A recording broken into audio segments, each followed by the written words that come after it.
દક્ષિણ રશિયા ક્રિમિયાની પૂર્વમાં એક એરક્રાફ્ટ ક્રેશ થયાનું સામે આવ્યું છે।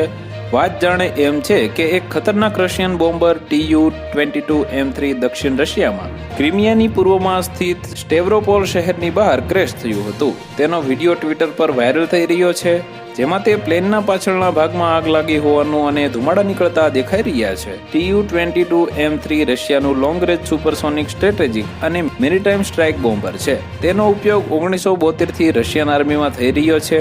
અત્યાર સુધીમાં આવા 497 વિમાન બની ચૂક્યા છે। રશિયામાં હાલમાં આવા 66 વિમાન સેવામાં છે। તેને ઉડાડવા માટે 4 લોકોની જરૂર પડે છે। આ બોમ્બરમાં 23mm GSH-23 કેનન લગાવવામાં આવ્યું છે। આ બંદૂક એટલી ખતરનાક છે કે તે 1 મિનિટમાં 3400 થી 3600 ગોળીઓ ચલાવે છે। આ સિવાય આ એરક્રાફ્ટમાં 24000 કિલો બોમ્બ રાખી શકાય છે। તો વધુ માહિતી મેળવવા માટે ચેનલ સાથે જોડાયેલા રહો। વિડીયો પસંદ આવે તો લાઈક કરી દેજો। ચેનલમાં નવા છો તો સબસ્ક્રાઇબ કરી દેજો।